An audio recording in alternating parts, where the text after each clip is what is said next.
Boa tarde, meus irmãos e minhas irmãs, sejam bem-vindos a mais um programa semanal Café com Fé, com o qual nós desejamos aprofundar um pouco o nosso estudo ao Catecismo da Igreja Católica. Já estamos aí há algumas semanas nos dedicando a este estudo. Já passamos pelo primeiro capítulo da primeira sessão, segundo capítulo já estamos agora e queremos, com esta nossa reunião de hoje, com este nosso encontro, estudar o segundo artigo do segundo capítulo da primeira sessão do Catecismo da Igreja. Sejam bem-vindos e vamos ao nosso programa de hoje.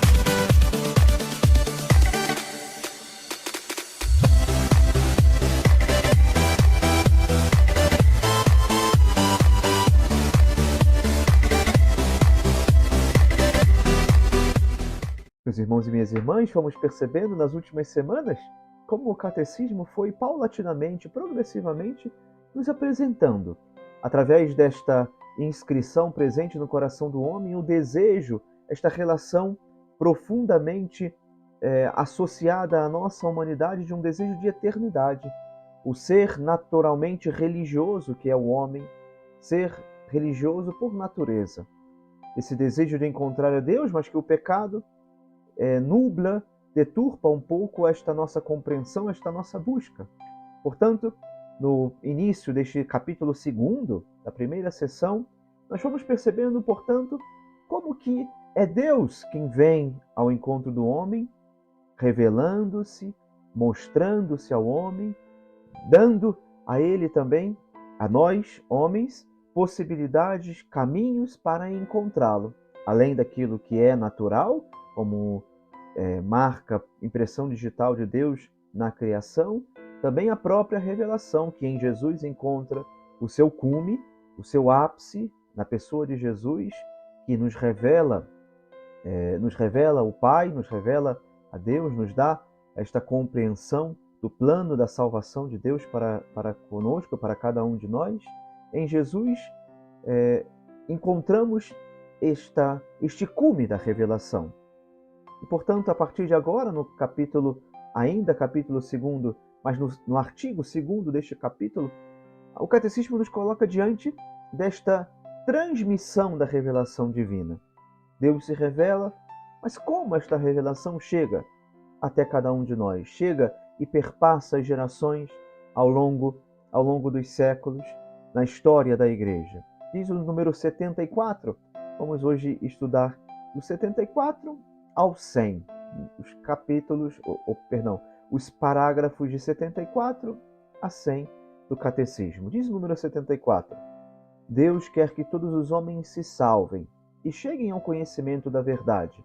Primeira carta de São Paulo a Timóteo, capítulo 2, versículo 4. Ou seja, o Catecismo nos faz destacar, nos faz inferir esta realidade, que este conhecimento, que esta verdade se encontram na pessoa de Jesus. E nisso, a tradição apostólica nos apresenta, portanto, como Jesus quis e mandou e enviou os apóstolos a que pregassem a todos, como fonte de toda a verdade salutar, de toda a disciplina, de costumes, comunicando assim os dons divinos àqueles que receberiam a pregação. Esta pregação, dirá o número 76, é a transmissão do Evangelho segundo a ordem do Senhor, que fez-se de duas maneiras.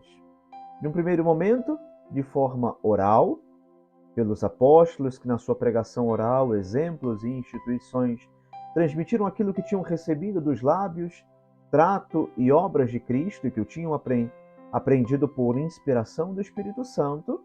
E num segundo momento, também, essa transmissão se dá de forma escrita por aqueles apóstolos que, sob inspiração do mesmo Espírito Santo, escreveram a mensagem da salvação. Aqui há um destaque muito importante para a nossa compreensão que esta divisão, a mesma pregação apostólica, que se dá em dois momentos distintos. O primeiro momento de forma oral, e em segundo momento e bem posterior, a pregação é posta por escrito.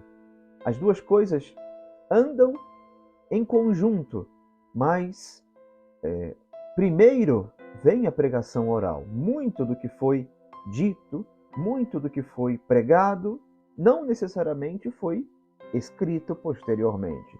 Isso é importante porque também mais à frente o catecismo nos vai colocar diante dessa necessidade de saber diferenciar o que é a Sagrada Escritura propriamente dita no escrito, né? aquilo que foi escrito, a palavra de Deus escrita, e o que é o ensinamento da Igreja a partir de uma tradição de tudo aquilo que não necessariamente estava escrito, mas que corresponde, que está de acordo, que faz eco da pregação apostólica.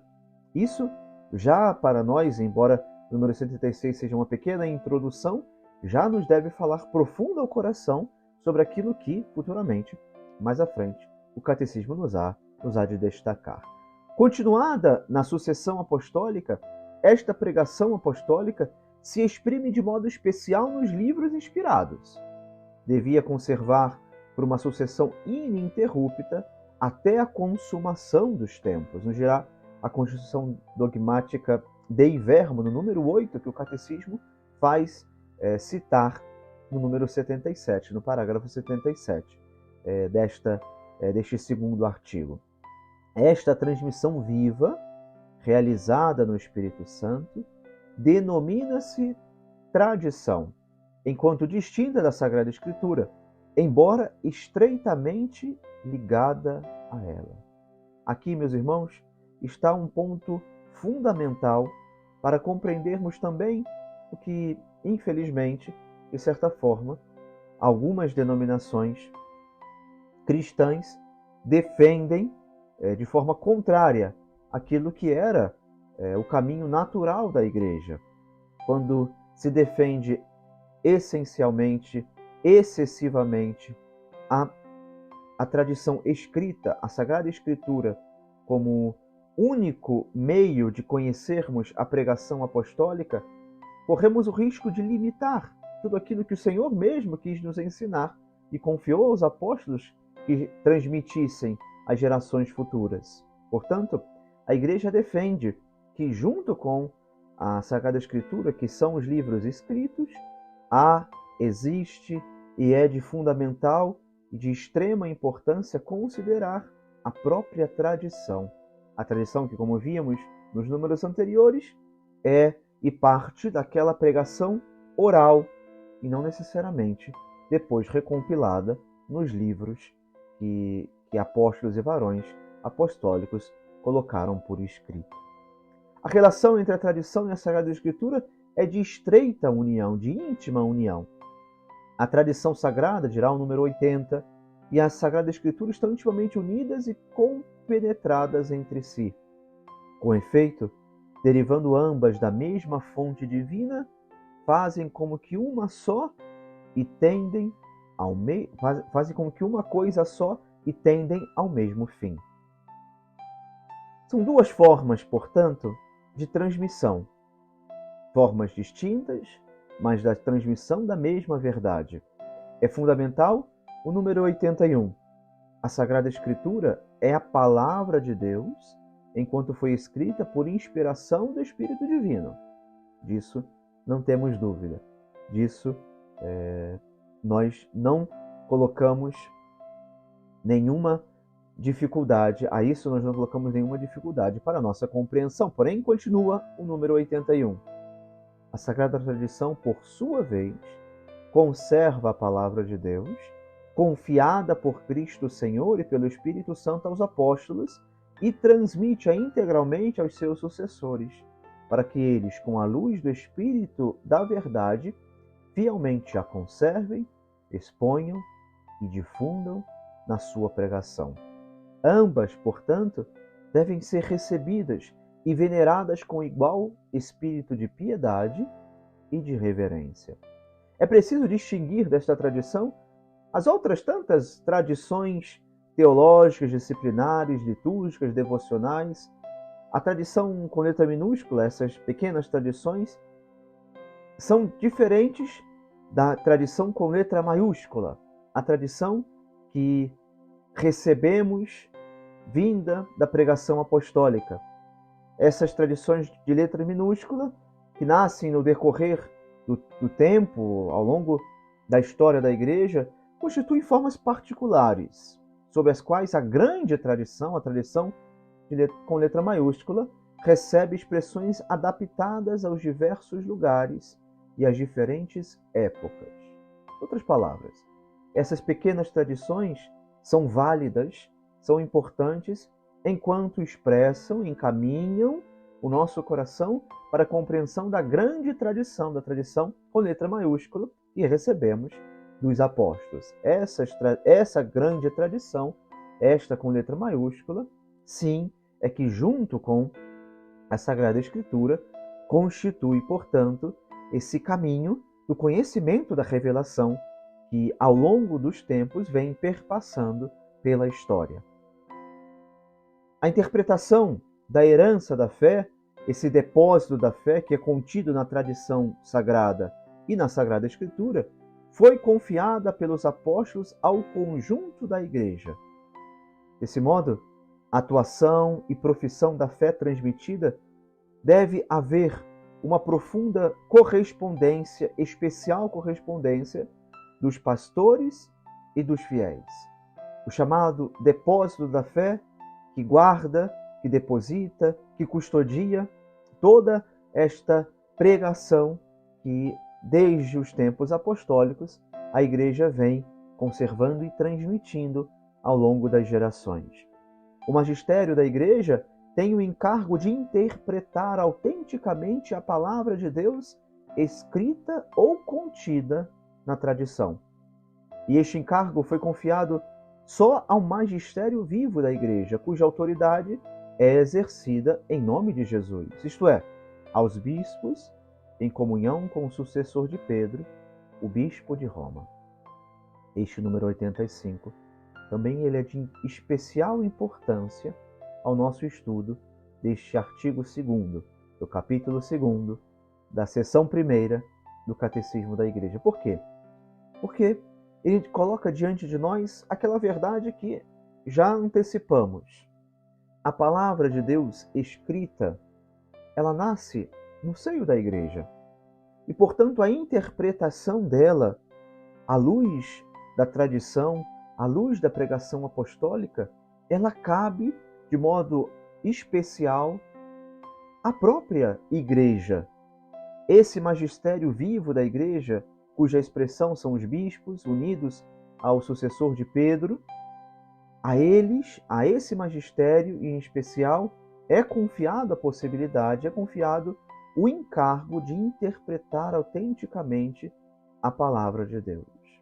Mas palavra e tradição, escritura e tradição, andam sempre muito unidas com esse terceiro aspecto, portanto, que é o magistério.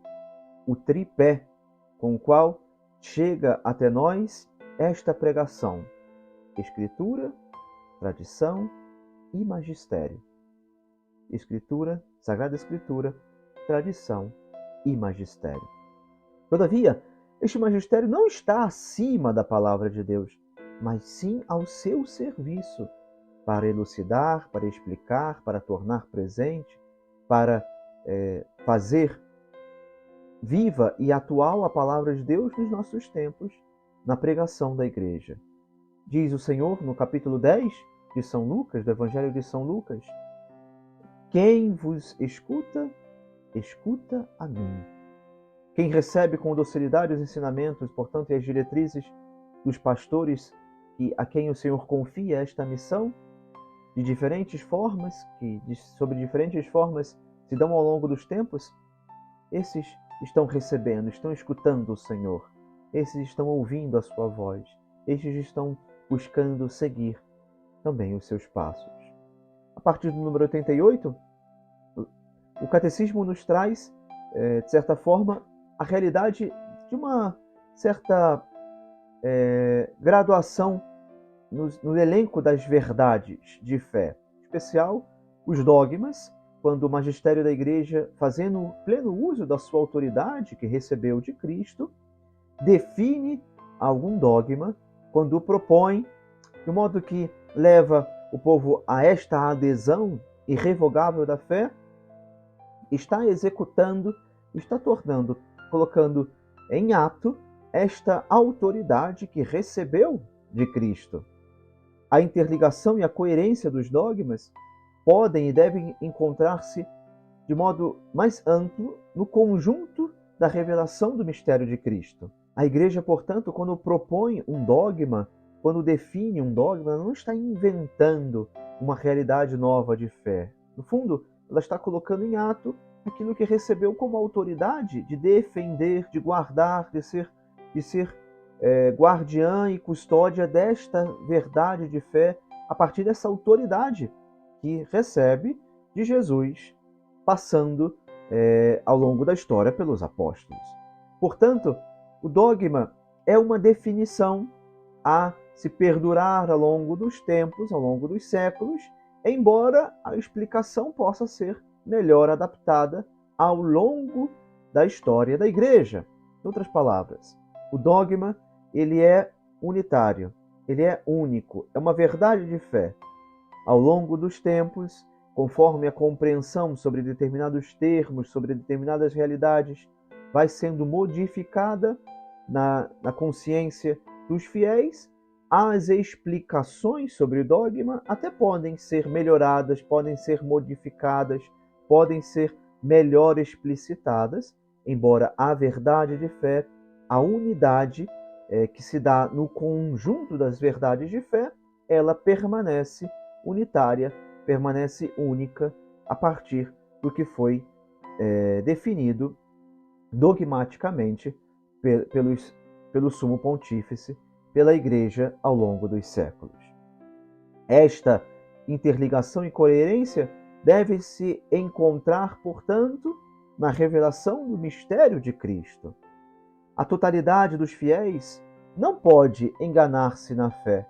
Manifesta essa sua propriedade peculiar por meio do sentido sobrenatural da fé do povo todo, quando desde os bispos até ao último dos fiéis leigos, exprime consenso universal em matéria de fé e de costumes. O crescimento na inteligência da fé se dá, diz o Catecismo no número 94, de três modos. Por uma contemplação e estudo daqueles que creem, dos fiéis, e que meditam no coração as verdades de fé. Num segundo momento, pela inteligência interior das coisas espirituais que os crentes experimentam. E num terceiro momento, também esse crescimento se pode dar pela pregação daqueles que receberam, com a sucessão episcopal, um carisma certo da verdade. Dirá o número 95 do Catecismo, citando a Dei Verbo número 10, que é claro, portanto, que aquele tripé, a Sagrada Tradição, a Sagrada Escritura e o Magistério da Igreja, segundo o sapientíssimo desígnio de Deus, estão de tal modo ligados e conjuntos que nenhum pode subsistir sem os outros, e todos juntos, cada um e a seu modo, sob a ação do mesmo Espírito Santo, todos eles, cada um, contribuem eficazmente para a salvação das almas.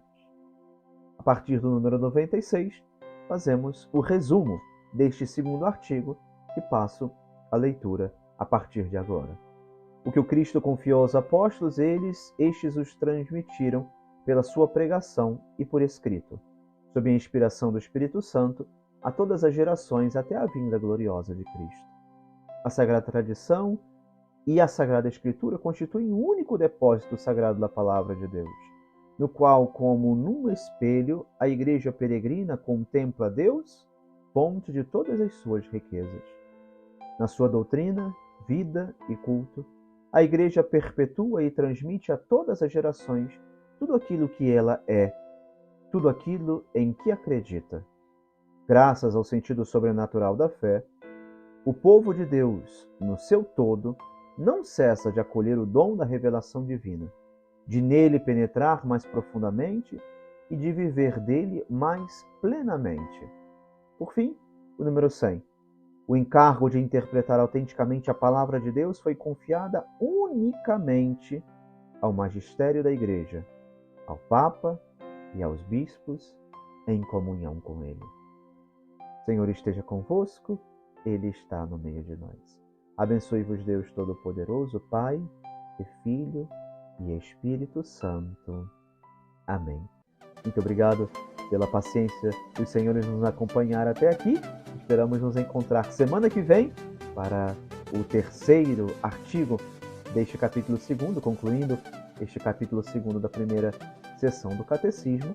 E vale também uma recordação que nesta semana nós temos a festa da nossa paróquia, a paróquia de São José de Leonícia, para a qual todos nós estamos convidados a participar, a tomar parte dela e celebrar no final deste mês de maio também o nosso padroeiro.